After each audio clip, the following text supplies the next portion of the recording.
The next piece I will be talking about is Chinese New Year in Bangkok. The city and country of work is Bangkok, Thailand. The specific location of work is PT Palace. The artist responsible is Galileo Cini, and he is an Italian artist, specifically from Florence. The medium of work is oil on canvas. The period of work is post-impressionism and Art Nouveau. The historical relevance is that the artist was commissioned by Ramavi, the king of Siam, from Thailand, to decorate some of the rooms at the throne hall in Bangkok, which had been built by Italian architects and engineers.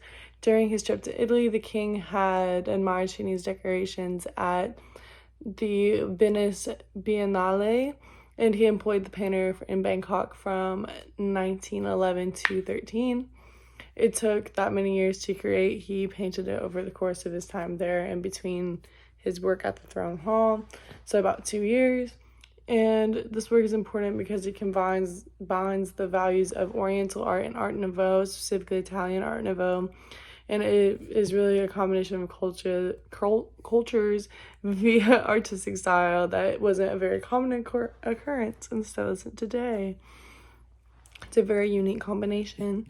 The defining characteristics of the work is that it's a scene packed with backlit characters who are celebrating Lunar New Year, with the iconic dragon dance procession making its way through the crowd. Round paper lanterns fill up the negative space, adding a type of warmth to the scene, and you see people in the more traditional clothes with their little braids and everything walking through.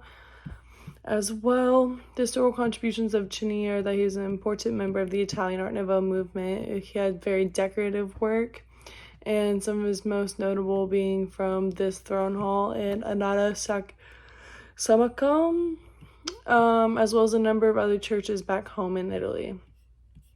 My personal observation was the implementation of pointless techniques and the coloring. I can't remember all the artists right now, but I was reading another guy's Wikipedia of another work I was going to do instead, and he was like a part of a very specific group of Italian painters that were part of, I think it was called like Divisionism, and he was listed as one of the people in there, so you can kind of see how he used that with the coloring and stuff, specifically in the dragon, and how he did the texture. It looked very inspired by like pointillism and divisionism, so implementation of that. And I chose this work because at the Uffizi, well, not the Uffizi, but at the PT Palace, there was a room filled with art at the very, very end where the themes and subjects were clearly inspired by East Asian culture and art. And it was just kind of, not gonna lie, like a rare instance of diversity, especially in a way that felt like celebrative.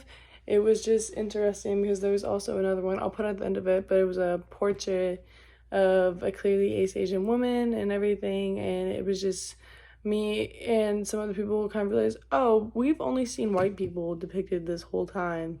That's crazy, which it makes sense because it's Europe and it's older and the world was less globalized, but it was just kind of like, wow, this is some of the only instances of diversity we've really seen. How it compares to other works from the period, though, sorry, tangent, it's a bit different because of the specific cultural influence, but it's typical because it is very vibrant of a color palette and a busy scene.